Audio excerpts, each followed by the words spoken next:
Hello each and everyone, the one who is watching my video. Welcome to AS Smart Education. So students, आजचा जो lecture आहे त्यामध्ये आपण MSI 2023 जे की 26 मार्च 2023 मध्ये होणार आहे त्यासाठी PYQs बघत आहोत आणि आजचा जो लेक्चर आहे त्यामध्ये आपण पीपल डेव्हलपमेंट अँड एन्व्हायरमेंट याच्यावर जे आहे ते PYQ बघणार आहे जे की 2019 मध्ये झाले होते विथ द कंप्लीट एक्सप्लेनेशन. त्याच्या आधी जर समजा तुम्ही चॅनलला सबस्क्राइब केलेलं नसाल तर प्लीज सबस्क्राइब करून घ्या जेणेकरून माझा येणारा जो व्हिडिओ आहे तो तुम्हाला लगेच भेटून जाईल. आणि त्याचबरोबर जर समजा तुम्हाला PDF वगैरे हवे असतील तर व्हॉट्सॲप ग्रुपमध्ये तुम्ही जॉईन होऊ शकता जो की फ्री ऑफ कॉस्ट आहे आणि त्याची जी लिंक आहे ती डिस्क्रिप्शन बॉक्समध्ये मी दिलेली आहे. ओके, चला तर मग आजच्या लेक्चरला सुरुवात करूया. Convention on ozone depleting substances is known as. Question जो आहे तो 2019च्या क्वेश्चन पेपरमध्ये विचारण्यात आला होता ज्यामध्ये तुम्हाला विचारण्यात आलं होतं about the convention on ozone depleting सबस्टन्सेसवर. ज्यासाठी पहिला जो ऑप्शन आहे तो आहे बेझल कन्व्हेन्शन, सेकंड आहे मॉनिट्रल प्रोटोकॉल, थर्ड आहे रामसर कन्व्हेन्शन अँड लास्ट आहे कॉन्फरन्स ऑफ पार्टीज.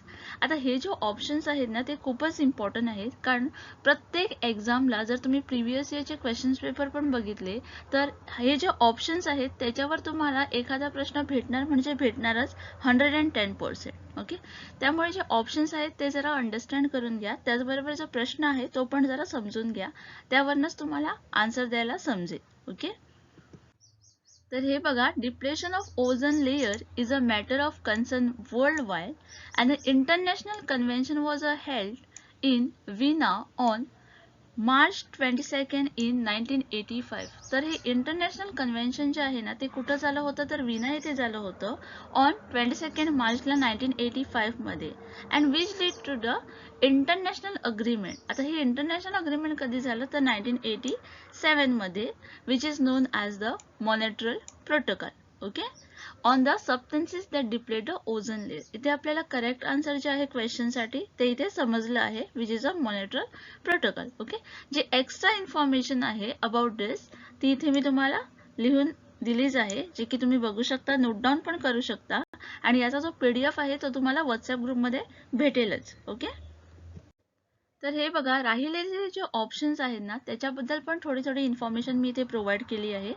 तर हे बघा, बेझल कन्व्हेन्शन जे आहे ते कशावर आहे तर on the control of transboundary movement of hazardous waste and their disposal usually known as the Basel convention. आता हे बेझल कन्व्हेन्शन जे आहे ते कशासाठी आहे तर ते आहे to control the transboundary movement of hazardous waste and their the disposal. Okay, हे तुम्हाला इथे लक्षात ठेवायचं आहे.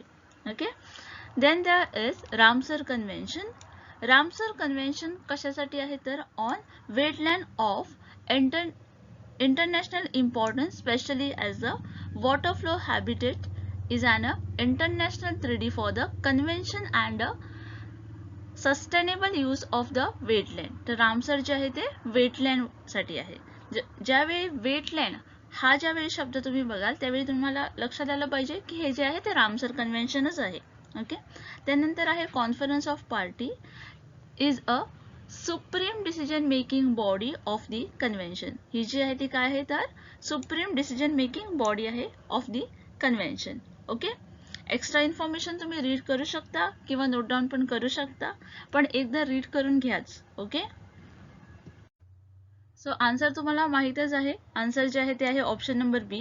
Convention on ozone depleting substances is known as Montreal protocol. Unit use to measure noise level is. Question जो आहे तो 2019च्या question पेपरमध्ये विचारण्यात आला होता.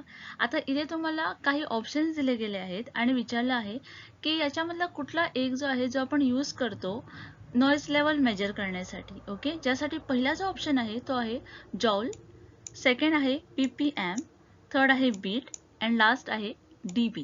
ओके, जर तुम्ही नॉइज लेवल याच्याबद्दल जरा विचार करायला गेला तर याच्यावर प्रत्येक वर्षी एक प्रश्न विचारला जातोच. ओके, मग तो लेवलवर असो किंवा जर तुम्ही 2021 मध्ये बघितलं असाल तर त्यामध्ये तुम्हाला काहीतरी रेझिडेन्शियल एरियामध्ये लिमिट विचारली गेली होती की इंडस्ट्रियल एरियामध्ये लिमिट विचारली गेली होती, तो पण नॉइजशीच रिलेटेड आहे. ओके, तर जी नॉइज लेवल आहे ना ती मेजर करण्यासाठी आपण काय यूज करतो तर disables. Okay, that is the DB. याचा शॉर्ट फॉर्म काय आहे तर DB आहे. ओके, आता ही जी आहे ती कोणाच्या नावावरनं आली आहे तर name in the honour of Alexander Graham Bell. तो जो आहे तो काय आहे तर इन्व्हेंटर आहे ऑफ बोथ टेलिफोन अँड ऑडिओमीटरचा. Okay, and an audiometer is a device that measure how well the person can hear certain sound. आता ऑडिओमीटर जे आहे त्याचं पण इन्फॉर्मेशन मी इथे तुम्हाला प्रोव्हाइड केली आहे. हा जो आहे तो एक डिव्हाइस आहे जे की मेजर करते एखादा पर्सन जो आहे तो how well he can hear. Okay, जे राहिलेले जे ऑप्शन्स आहेत त्याची पण इन्फॉर्मेशन मी इथे तुम्हाला प्रोव्हाइड केली आहे. तर PPM जो आहे त्याचा जर फुल फॉर्म बघायला गेलो तर काय आहे तर parts per million. Okay, so PPM stand for part per million, which is a unit of measurement used to detect the presence of pollutant in the air, water and other fluid. Okay, हे जे आहे ते काय आहे तर मेजरमेंटच आहे एका प्रकारचं जे की आपण यूज करतो to detect the presence of pollutant in the air, water किंवा फ्लुइड मध्ये. Okay, then is joule. Joule जे आहे ते कशासाठी यूज केलं जातं किंवा काय आहे हे बघूया. It is a unit of work or the energy in the international system of unit, that is SI. Okay, and it is equal to work done by forces of 1 Newton acting through the 1 meter. Okay, and last आहे bit. तर bit काय आहे तर binary digit आहे. It is a smallest unit of a data in the computer, जे की आपण ICT मध्ये बघतो. राईट, ते जे आहे ते आहे इथे दिलेले आहे बायनरी डिजिट बद्दल. Okay, so bit has a single binary value either 0 or the 1. So इथे जे करेक्ट आन्सर आहे ते आहे option number D. Unit use to measure noise level is DB. Green India mission was part of. Question जो आहे तो 2019च्या question पेपरमध्ये विचारण्यात आला आहे आणि ज्यामध्ये तुम्हाला ग्रीन इंडिया मिशन जे आहे ते कुठल्या याचा पार्ट आहे असं विचारण्यात आलं होतं. ज्यासाठी पहिला जो ऑप्शन आहे तो आहे मिलेनियम डेव्हलपमेंट गोल, सेकंड आहे रिव्हर ॲक्शन प्लॅन, थर्ड आहे स्वच्छ भारत अभियान अँड लास्ट आहे national action plan for climate change. तर इथे तुम्ही बघू शकता की national action plan on a climate change which is also non as NAPCC. असं समजा तुम्हाला फुल फॉर्म विचारण्यात आलं तर तुम्हाला माहिती असलं पाहिजे त्याचं जे फुल फॉर्म आहे ते काय आहे तर national action plan on climate change आहे. ओके, जे की लॉन्च केलं होतं by prime minister council on climate change आणि कधी झालं तर 2008 मध्ये झालं. हा एक खूपच इम्पॉर्टंट असा टॉपिक आहे ज्याच्यावर आपल्याला प्रश्न बघायला भेटू शकतो. Okay, and it was implemented by government to support domestic action for adoption and mitigation. It emphasizes the range of measure and it focuses on the 8 mission. आता याच्यामध्ये आपल्याला 8 डिफरंट मिशन बघायला भेटणार. आता हे जे मिशन आहेत ते कुठले कुठले मिशन आहेत तर यामध्ये पहिला जो आहे तो आहे नॅशनल सोलर मिशन, सेकंड आहे national mission for enhance energy efficiency, third आहे नॅशनल वॉटर मिशन, फोर्थ आहे national mission for sustaining the Himalayan ecosystem, fifth one आहे national mission on sustainable habitat and sixth one आहे national mission for sustainable agriculture, seventh one आहे national mission for green house. हा जो आहे तोच आपल्या ऑप्शनमध्ये पण दिला गेलेला आहे. तर याची जी इन्फॉर्मेशन आहे ती थोडी जरा रीड करूया. याची जी एम आहे ती काय आहे तर M at afforestation of 6 million hectare of degraded forest land, expanding forest over a 20 to 33% of Indian territory. याच्यामध्ये आपण जो फॉरेस्ट एरिया आहे त्याला एक्सपांड करण्याचं इथे बोललं गेलं आहे जे की 23 to 33% मध्ये एक्सपांड करायची आहे and was included on 24 February 2010 मध्ये हे जे आहे ते इन्क्लूड झालं आहे हे मिशन. Okay, and it objective to respond the climate change by combination of adoption and mitigation measure. It aim at protecting, restoring and enhancing India diminishing forest cover, and it is one of the main objective to enhance the annual CO2 sequestration by 50 to 60 million ton by 2020. Okay. And last जो mission आहे तो काय आहे तर national mission on strategic knowledge for a climate change. सगळे जे mission आहे त्यांची काही ना काही इन्फॉर्मेशन जी आहे ती मी ऑलरेडी स्लाइडमध्ये दिलेली आहे, जी की तुम्हाला PDF थ्रू पण भेटेल. तुम्हाला रीड करायची आहे तर एकदा रीड करून घ्या, जर समजा तुम्हाला कन्सेप्ट जो आहे तो क्लिअर करायचा आहे तर. आणि हा जो कन्सेप्ट आहे तो खूपच इम्पॉर्टंट आहे, त्यामुळे कन्सेप्ट एकदा क्लिअर करून घ्या तुमच्या स्वतःच्या माइंडमध्ये, कारण एखादा प्रश्न समजा विचारला गेला तर तुम्हाला तो आन्सर करता पण आला पाहिजे, राईट. तर इथे जे करेक्ट आन्सर येईल ते येईल option number D, that is national action plan for a climate change. International Solar Alliance was established to develop cooperation in developing solar energy was proposed by. तर क्वेश्चन जो आहे तो 2019च्या क्वेश्चन पेपरमध्ये विचारण्यात आला होता, ज्यामध्ये तुम्हाला इंटरनॅशनल सोलर अलायन्स जो आहे त्याच्याबद्दल विचारण्यात आलं होतं, जो की खूपच इम्पॉर्टंट असा सब टॉपिक आहे या युनिटमध्ये. ओके. ज्यासाठी पहिला जो ऑप्शन आहे तो आहे इंडियन प्राईम मिनिस्टर, सेकंड आहे फ्रान्स प्रेसिडेंट, थर्ड आहे आफ्रिकन युनियन अँड लास्ट आहे युरोपियन युनियन.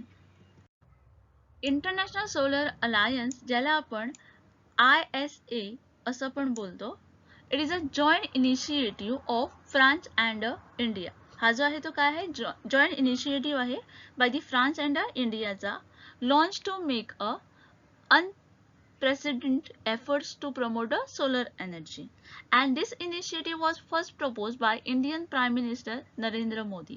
तर इथेच आपल्याला आन्सर पण भेटला आहे. हा जो आहे तो फर्स्ट कोणी प्रपोज केला होता तर इंडियन प्राईम मिनिस्टर नरेंद्र मोदींनी इन द स्पीच नोव्हेंबर 2015. कधी केला होता तर नोव्हेंबर 2015 मध्ये. Okay. Wembley Stadium, United Kingdom, in which he referred to Sunshine Country as a Suryaputra, the son of sun. Okay, हे तुम्हाला लक्षात ठेवायचं आहे इथे. So the ISA, that is International Solar Alliance Funding Summit, which was held on 11th March 2018 in India, was chaired by President of France Republic Emmanuel Macron and the Indian Prime Minister Narendra Modi, and the goal of this is to set the ground rule for a solar energy. हे बघा, हा जो आहे तो त्याचा गोल आहे. Okay. So ISA is the first intergovernmental organization to be based in the India. That is 83 states has signed its a framework agreement. Okay. Sir किती स्टेटने ते अग्रीमेंट जे आहे ते फ्रेमवर्क जे आहे ते साइन केलं होतं तर 83 स्टेट्सने. Okay. International Solar Alliance was established to develop cooperation in developing solar energy was proposed by Indian Prime Minister. Okay. So the correct answer will be option number A. Concentration of toxic chemicals through the food chain result into. Question जो आहे तो related आहे food चेनवर, आणि question जो आहे तो 2019च्या question पेपरमध्ये विचारण्यात आला होता, ज्यामध्ये तुम्हाला काही ऑप्शन्स दिले होते, ज्याचा पहिला जो ऑप्शन आहे तो आहे ॲक्युम्युलेशन, सेकंड आहे एक्सक्रिशन, थर्ड आहे बायोमॅग्निफिकेशन अँड लास्ट आहे elimination. So here the biomagnification is also known as bioamplification or a biological magnification, and it is a concentration of a toxin such as a pesticides in the tissues of a tolerant organism that successively higher level in the food chain. Okay.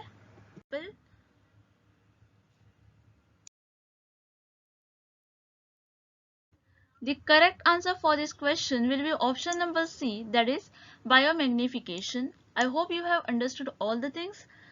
If you have any doubt regarding the same, you can write in the comment box so that I will try to answer your question. Till then, keep watching, keep learning.